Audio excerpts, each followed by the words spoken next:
Acolhei ao que é débil na fé, não porém para discutir opiniões. Um crê que tudo pode comer, mas o débil come legumes. Quem come não despreze o que não come, e o que não come não julgue o que come, porque Deus o acolheu. Quem és tu que julgas o servo alheio? Para o seu próprio Senhor ele está de pé ou cai, mas estará em pé, porque o Senhor é poderoso para o suster. Um faz diferença entre dia e dia, outro julga iguais todos os dias. Cada um tem a opinião bem definida em sua própria mente. Quem distingue entre dia e dia, para o Senhor o faz. Quem come, para o Senhor o come, porque dá graças a Deus. E quem não come, para o Senhor não come, e dá graças a Deus. Porque nenhum de nós vive para si mesmo, nem morre para si. Porque se vivemos, para o Senhor vivemos. Se morremos, para o Senhor morremos. Pois vivamos ou morramos, somos todos somos do Senhor. Romanos capítulo 14, do versículo 1 ao versículo 8. Eu parei para refletir acerca desse texto específico, porque nós estamos vivendo a época alucinante do futebol. E ainda ontem eu vi num vídeo uma mulher até muito bonita. Aí vale um adendo nesta questão. Eu passei a segui-la e ela é muito interessante, não por causa da beleza dela, mas por causa da sabedoria que ela demonstra. A questão também não é essa. Vale um adendo porque eu acho que todo aquele que leva a palavra de Deus deve ser valorizado não pela sua aparência, mas pela sua essência. E a essência dessa varoa, dessa irmã, é de uma mulher muito voltada para os princípios cristãos, uma mulher muito idônea. E assim deveria ser com aquele que canta, com aquele que escreve, com aquele que fala, enfim. Porque muitos se julgam sábios demais e acabam desviando até mesmo do princípio que para mim é tão simples, que se trata da palavra de Deus. Tão simples que quando ela falou a respeito do problema em si, eu passei a ouvir e ela teve que fazer 2 vídeos, porque ela foi muito criticada e porque se trata de uma questão um tanto espinhosa, porque algumas igrejas estavam passando o jogo da seleção brasileira na própria igreja. E ela defendeu aqueles que assim o fazem, mas ela foi brutalmente, profundamente criticada por defender essa tese. E ela deu uma resposta também até interessante. E então, tentando, ela, segundo aqueles que são os haters, o que não falta, argumentando que Jesus dizia que a minha casa será chamada casa de oração. Isso foi quando Jesus Cristo teve aquele embate com os vendilhões do templo e que ele clamou, e me parece que isso está no evangelho escrito por João, enfim, não me lembro agora se é o capítulo 2. A grande realidade é que depois que Jesus expulsou esses vendilhões que estavam fazendo do templo um mercantilismo. Mas a questão aqui também não é essa, a questão é não, o que ela teve foi responder, porque após isso o próprio Cristo disse que a casa chamaria-se casa de oração.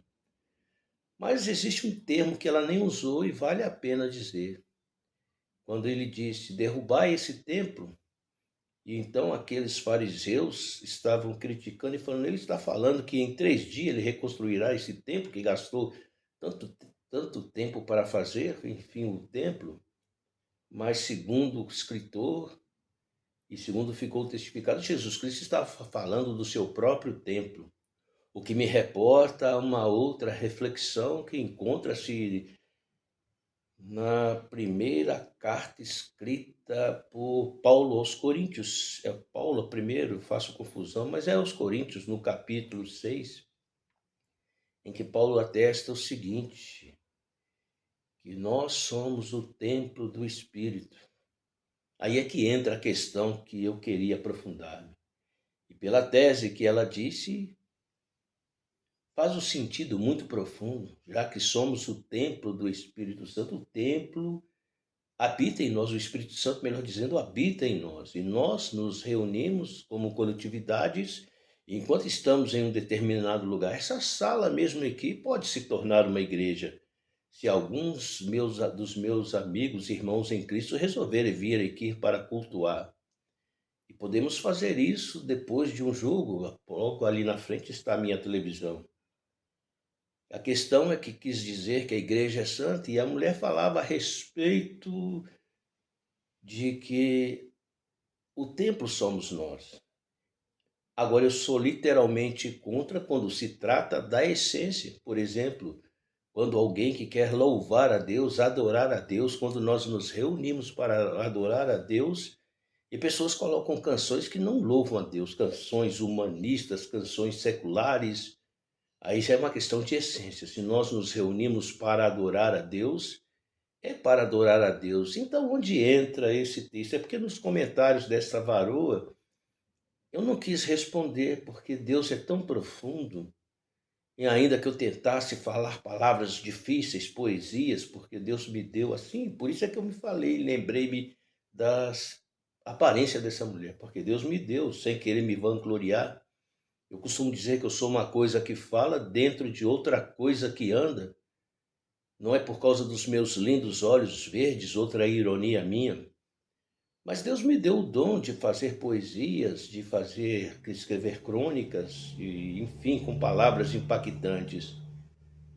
Mas quando eu pus no comentário, eu coloquei a palavra de Paulo e escrevi debaixo do comentário que é uma analogia profunda, verdadeira, que sintetiza esta questão.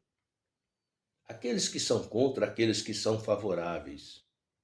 Isso está muito dentro de quando os cristãos primitivos discutiam que fruto que deveriam comer, que dia que deveriam, enfim, eu li o texto aqui no preâmbulo desta mensagem. Mas por fim, para concluir, depois que já foi lido e o próprio texto já é a resposta, é apenas uma analogia.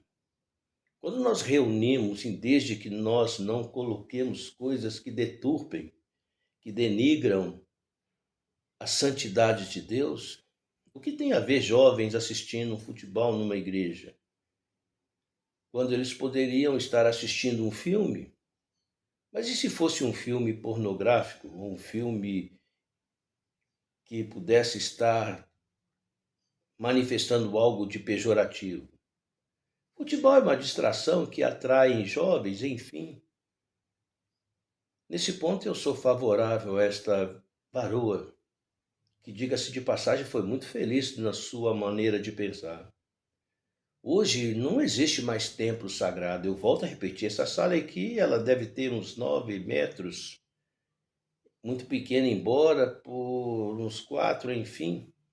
Mas quantas igrejas pequenininhas que não passam de um cômodo, e quando as pessoas que lá estão são sinceras, se tornam, e quantas vezes nós passamos diante de certos lugares que já foram até bares e se converteram em igreja, e depois a igreja fechou e voltou a ser um boteco. Mas enquanto as pessoas se reuniam lá, era para louvar a Deus, para adorar a Deus. A questão não é o lugar, a questão é aqueles que lá estão. Eu não falo da questão concreta, eu falo do abstrato, da essência. O que me reporta a música do David Keeler, que é uma tradução de Michael W. Smith, quando ele diz: estou voltando à essência da adoração. e a essência és tu, a essência és tu. De qualquer forma, para que não escandalizasse, às vezes é preferível evitar certas questões.